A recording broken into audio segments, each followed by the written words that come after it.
초고령 사회 진입 이후 고령층의 빈곤 문제도 지속적으로 언급되고 있습니다.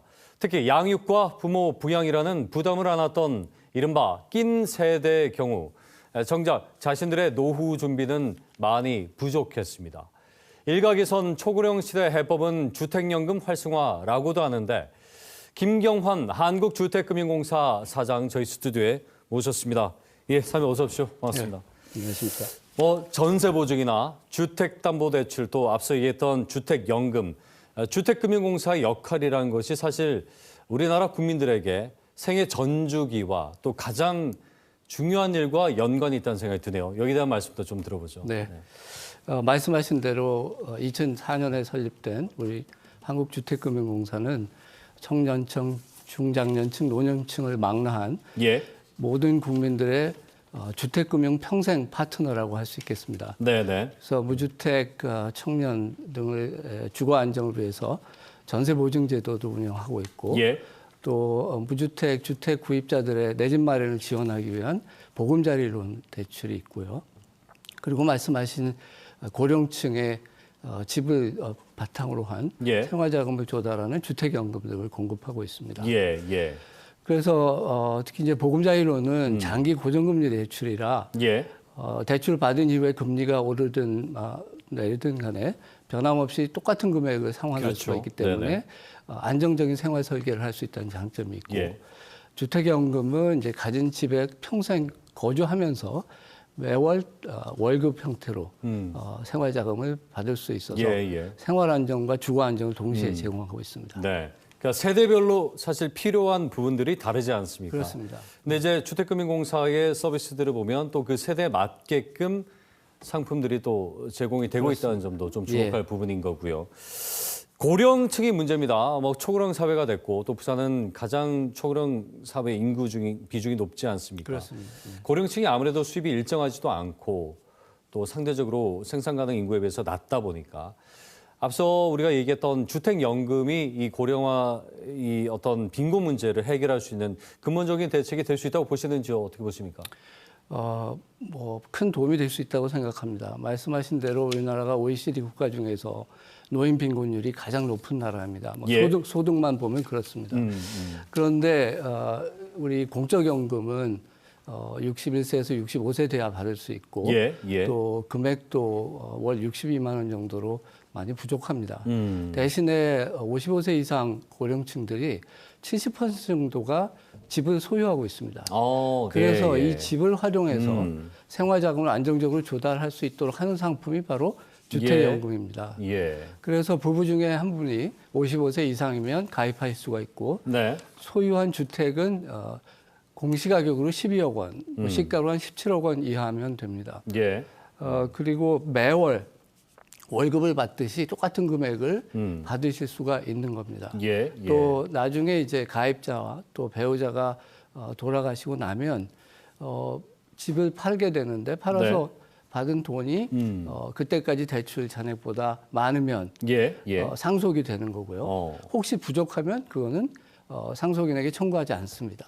그러면 부족한 부분에 대해서 물려라 하진 않는다는 그렇습니다. 거군요. 그 정부가 메워주는 거죠. 그렇군요. 그리고 이제 아까 이슬기 차장 보도에서도 나왔는데 우리 이제 2억 5천만 원 미만 한 채 가지고는 기초연금 수급권자가 톡한 부부의 경우에는 우대형이 있어서 좀 더 저가주택이지만 좀 더 유리한 조건으로 생활비를 마련하실 수가 있습니다. 유리하다는 것은 월 지급 좀 더 비례적으로 높다는 말씀입니다. 높을 수 있다는 말씀이신 거죠.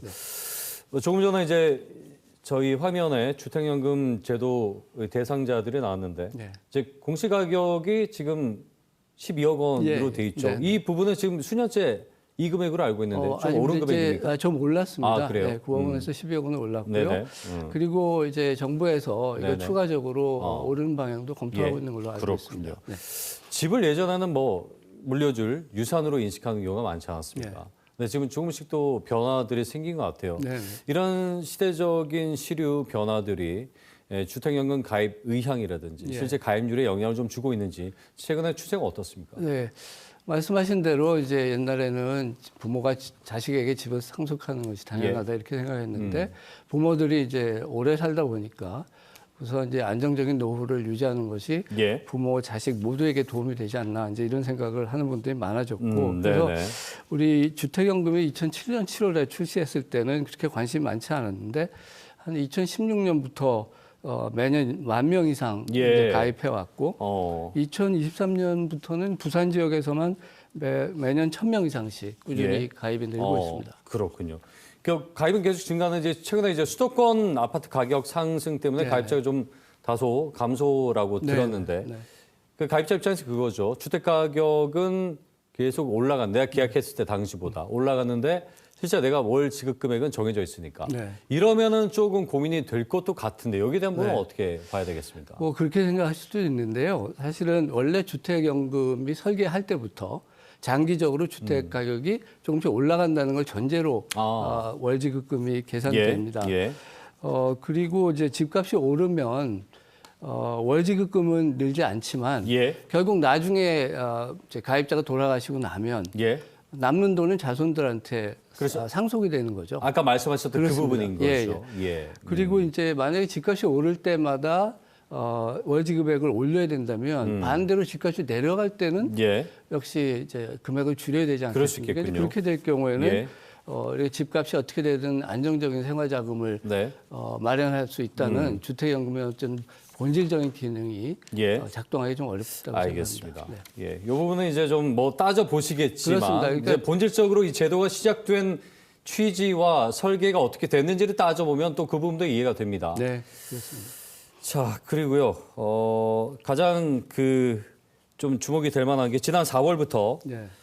소상공인 대출 상환용 주택연금이 실시가 네, 됐는데 네, 예. 이게 재개발, 재건축 분담금 납부도 가능하다고 예, 들었어요. 여기에 대해서 설명 그렇습니다. 짧게 예, 예. 좀 해주시죠. 예. 이제 사업 형편이 어려워진 소상공인들이 은행 같은 이제 금융기관의 부채를 상환하는데 예.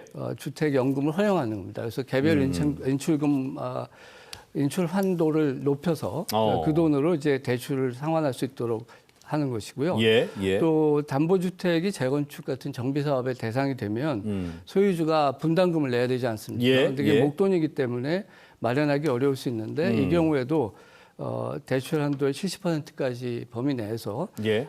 인출해서 분담금으로 쓸 수가 있습니다. 그렇군요. 자, 그리고 이제 아까 잠깐 얘기하셨지만 이제 가입자가 사망했을 경우에 네, 네. 배우자가 이제 어떻게 수령되는 예, 예. 자녀들은 어떻게 되냐 뭐 이런 문제들이 있을 수 있는데 그렇습니다. 그 신탁 방식하고 이제 저당 방식 예전에 이제 한 가지만 있다가 네, 네. 최근에 이제 두 예. 가지로 다 운영이 되고 네, 있죠. 여기에 대한 설명 예, 좀 예. 들어보죠. 말씀하신 대로 처음에는 이제 저당권 방식만 있다가 2022년에 신탁형 방식이 예. 도입이 됐습니다. 그 배경은 이렇습니다. 우리나라 민법에서는 본인이 사망하면은 배우자와 그 자녀들이 재산을 상속하게 되지 않습니까? 예, 그런데 예.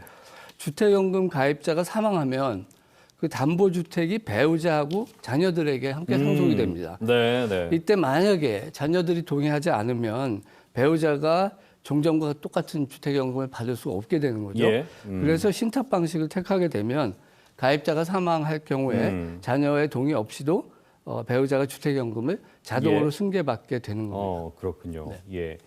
자, 저 사장님 말씀 좀 더 들어봐야 되는데 저희가 시간 관계상 사실 본사를 부산으로 이전한 지 네. 10년이 넘었고요. 네, 네. 우리 지역 채용이라든지 네. 여러모로 크게 기여를 해 오셨습니다. 우리 또 시민들께 하실 말씀도 있으실 것 같은데 할 말씀 그렇게 말씀해 주셔서 감사합니다. 예. 저희 주택금융공사가 2014년에 부산으로 본사를 이전한 이래 여러 가지 사회공헌 활동이나 지역인재 채용을 통해서 지역사회와 같이 성장하도록 노력을 하고 있는데요. 예. 그래서 주거환경 개선이나 소외계층 지원들에서 힘쓰고 있고 또 청소년과 대학생들한테 장학금도 꾸준히 예. 지급하고 있습니다. 그리고 부산 지역 채용 확대에 있어서는 최근 3년간에 예. 신입 직원의 30% 이상을 부산에서 채용하고 있고요. 그렇군요. 지역 청년들의 취업 역량을 높이기 위한 노력들도 열심히 하고 있습니다. 네. 마침 오늘 우리 공사 2025년도 신입 직원 채용 공고가 공지됐습니다. 그래요. 그래서 부산 청년 여러분들이 예. 많이 지원해 주시기 아유, 기대합니다. 딱 좋네요. 예. 예. 그러면 아무래도 좀 가점 부분에서도 유리한 부분이 그럼요. 있을 수 네, 있으니까요. 지역인재 채용이 있습니다. 알겠습니다. 저 오늘 얘기 못한 부분은 금융공사로 언제든지 물어보면 또 답을 들을 예, 수 있으니까 예. 그렇게 정리하도록 하겠습니다. 오늘 네. 사장님 말씀 잘 들었습니다. 고맙습니다. 네, 감사합니다. 김경환 한국주택금융공사 사장과 함께 얘기 나눠봤습니다.